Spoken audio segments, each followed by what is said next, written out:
درود پاک پڑھنے کے بے شمار فضائل و برکات ہیں. ایک بڑا ہی خوبصورت واقعہ، بلکہ کمال کی بات ہے کہ یہ واقعہ ہوا نہیں ہے، ہونے والا ہے. مگر سرکار دو عالم علیہ الصلوۃ والسلام جو اللہ کی عطا سے اللہ نے انہیں اپنی وحی کے ذریعے، اللہ نے اپنی عطاؤں کے ذریعے انہیں وہ نالج عطا فرمائی کہ جب ہم حدیثوں کو پڑھتے ہیں تو ایمان تازہ ہو جاتا ہے. نبی پاک نے قیامت کے دن پیش آنے والا ایک واقعہ بیان فرمایا. آقا علیہ الصلوۃ والسلام فرماتے ہیں قیامت کا دن ہوگا، حضرت آدم علیہ الصلوۃ والسلام سبز لباس پہنے عرش الہی کے سائے میں تشریف فرما ہوں گے اور دیکھ رہے ہوں گے کہ ان کی اولاد میں سے کس کس کو جنت میں لے جایا جا رہا ہے، کس کس کو دوزخ میں لے جایا جا رہا ہے. آپ ابو البشر ہیں، سب کے والد ہیں، تو ہم سب ان کی اولاد میں سے ہیں. ہمیں جو آدمی کہا جاتا ہے نا، اس کی وجہ ایک یہ ہے کہ ہم حضرت آدم کی اولاد سے ہیں. وہ قیامت کے دن دیکھ رہے ہوں گے کہ میری اولاد میں سے کون کون جنت میں جا رہا ہے، کون کون دوزخ میں جا رہا ہے. اتنے میں حضرت آدم علیہ السلام کی نظر پڑے گی کہ جناب رسول اللہ صلی اللہ تعالی علیہ وسلم کا امتی، اسے فرشتے جہنم کی طرف لے جا رہے ہیں. حالانکہ آپ کی امت میں اور بھی، آپ حضرت آدم کی اولاد میں تو بہت سارے نبیوں کی امتیں ہیں، مگر جب سرکار دو عالم علیہ السلام کا امتی جہنم کی طرف جا رہا ہوگا تو حضرت آدم علیہ السلام پکاریں گے یا احمد یا احمد، نبی پاک کو پکاریں گے. سبحان اللہ. نبی پاک علیہ السلام کو جیسے ہی یہ آواز ملے گی، سرکار دو عالم علیہ السلام حضرت آدم علیہ السلام کے پاس پہنچیں گے اور فرمائیں گے لبیک یا ابو البشر، اے ابو البشر فرمائیے کیا فرمانا ہے.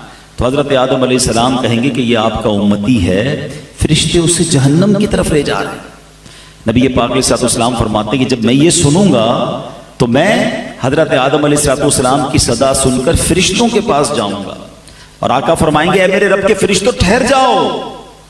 فرشتے عرض کریں گے یا رسول اللہ صلی اللہ علیہ وسلم ہم تو محکوم ہیں، ہمیں جو آرڈر ہوتا ہے ہم وہ کرتے ہیں، ہم اللہ کی نافرمانی تو نہیں کرتے، ہمیں یہ حکم ملا ہے تو ہم فرشتے اس کو لے کر جہنم میں جا رہے ہیں.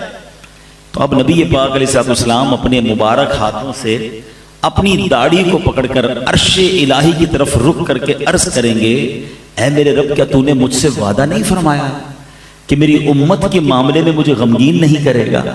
پیار تو دیکھیں، اپنی امت سے محبت تو دیکھیں. آقا خود فرما رہے ہیں کہ میں رب کی بارگاہ میں عرض کروں گا اے رب تو نے مجھ سے پرومس نہیں کیا کہ میری امت کے بارے میں مجھے غمگین نہ فرمائے گا. اب فرشتوں کو حکم دیا جائے گا اطیعوا محمدا، محمد علیہ السلام کی فرما برداری کرو. یہ حکم ملتے ہی کیا ہوگا؟ اعلیٰ حضرت امام اہل سنت اپنے ایک شعر میں لکھتے ہیں چھوڑ کر مجھ کو فرشتے کہیں محکوم ہیں ہم. اب تو حکم آرڈر بجا لانے کا حکم مل گیا نا.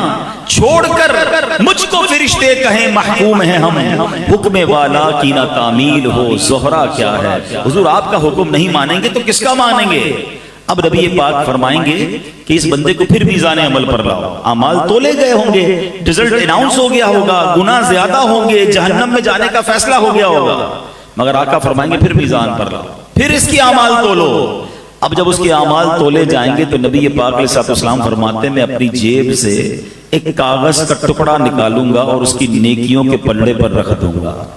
جس کے گناہ زیادہ ہیں نیکیاں کم ہیں، آقا فرماتے اب میں اپنی جیب سے ٹکڑا نکالوں گا کاغذ کا اور اس کے نامہ اعمال میں نیکیوں کے پلڑے پر رکھ دوں گا.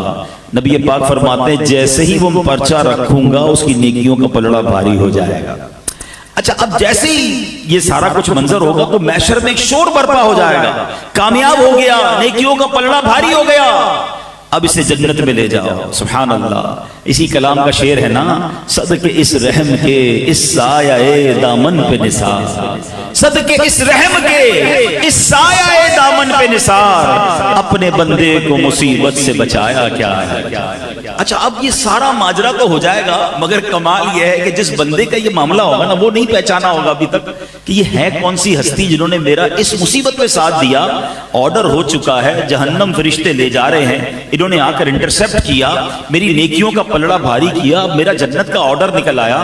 تو اب وہ فرشتے جب جنت کی طرف لے جائیں گے نا کہ اگر رکو تو صحیح مجھے پہلے ان سے ملنے تو دو، یہ ہے کتنی پیاری ہستی، اس مصیبت میں میرے کام آئے ہیں. سرکار دو عالم علیہ السلام کی بارگاہ میں حاضر ہو کر وہ شخص عرض کرے گا میرے ماں باپ آپ پر قربان، آپ کا چہرہ کتنا نورانی ہے، آپ کتنے حسین ہیں، آپ کیسے اعلیٰ اخلاق والے ہیں، آپ نے میرے آنسوؤں پر رحم کھایا ہے، میرے گناہ معاف کروائے حضور اپنا تعارف تو کروائیے، آپ کون ہیں؟ اللہ اکبر۔ سرکار دو عالم علیہ السلام فرماتے ہیں میں اسے جواب دوں گا میں تیرا نبی محمد صلی اللہ تعالی علیہ وسلم ہوں، اور یہ وہ تیرا درود پاک ہے جو تو نے مجھ پر پڑھا تھا، میں نے آج ہی کے دن کے لیے تمہارے لیے سیو کر کے رکھا ہوا تھا۔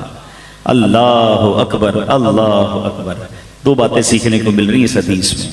ایک کہ درود پاک کتنی کمال کی چیز ہے، یہ نیکیوں کا پلڑا بھاری بنانے والا عمل ہے، یہ اللہ کی رضا حاصل کرنے والا عمل ہے، اس سے بگڑے کام سنور جاتے ہیں۔ مگر انفارچونیٹلی پرابلم یہ ہے، کون سا ایسا بیان ہے، کون سی ایسی محفل ہے جس میں درود پاک کے فضائل بیان نہیں ہوتے؟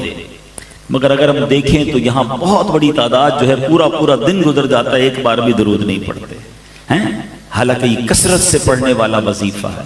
اگر میں یہاں سے پوچھنا شروع کروں تو سب کا کوئی نہ کوئی پرابلم ہوگا، کوئی بیمار بیٹھا ہوگا، کوئی قرضے میں ہوگا، کوئی کسی ڈیفیکلٹی، کوئی کس پرابلم۔ سچی بات بتاؤں، ہر درد کی دوا ہے صلی علی محمد، ہر درد کی دوا ہے صلی علی محمد، تعویذ ہر بلا ہے صلی علی محمد صلی اللہ علیہ وسلم، مگر پڑھتے نہیں، سوشل میڈیا پر گھنٹوں گزارتے ہیں۔ پلیز آپ کر کے دیکھیں ایک بار، اب کسی بھی پرابلم میں نا ایک بار کر کے دیکھیں، آپ کثرت سے درود پاک پڑھنا شروع کر دیں، اپنی آنکھوں سے اپنی مصیبتیں حل ہوتے ہوئے دیکھیں گے، آپ کے شولڈر سے برڈن ریلیز ہوتے ہوئے آپ دیکھیں گے، آپ کے دماغ پر اگر کوئی ٹینشن ہے آپ اس پہ ریلیف ہوتا ہوا خود اپنی آنکھوں سے دیکھیں گے، آپ روزی میں برکت دیکھیں گے۔ یہ میں نہیں کہہ رہا، یہ نبی پاک کے فرمان ہیں، انہوں نے وعدے فرمائے ہیں، انہوں نے یہ حدیثیں ارشاد فرمائی ہیں، لیکن ہم نہ جانے کیوں درود پاک میں اس طرح انوالو نہیں ہوتے۔ اور پھر قیامت کے دن انشاءاللہ، یہ ایک حدیث نہیں ہے، کئی حدیثوں کو اگر آپ پڑھیں، سرکار دو عالم علیہ السلام فرماتے تم میں سے میرے سب سے زیادہ نزدیک قیامت کے دن وہ ہوگا جس نے مجھ پر سب سے زیادہ درود پڑھے ہوئے۔ میرے حوض کوثر پر کچھ لوگ آئیں گے، حدیثوں کو خلاصہ پیش کر رہا ہوں، جن کو میں کثرت درود کی وجہ سے پہچان لوں گا، پیارے آقا انہیں پہچان لیں گے۔ نبی پاک کہیں فرما رہے ہیں کہ میں اپنے ساتھ جنت میں لے جاؤں گا جو درود پاک کثرت سے پڑھنے والے ہوں گے، تو کیوں نہ ہم درود پاک کثرت سے پڑھیں؟ تو اے میرے پیارے اسلامی بھائیوں، پہلی نیت تو آج کے اجتماع میں یہ کر لیں کہ انشاءاللہ اب روزانہ کثرت سے درود پاک پڑھیں گے۔ ایک بار محبت کے ساتھ پڑھ لیں، صلو علی الحبیب صلی اللہ تعالی علی محمد صلی اللہ علیہ وسلم۔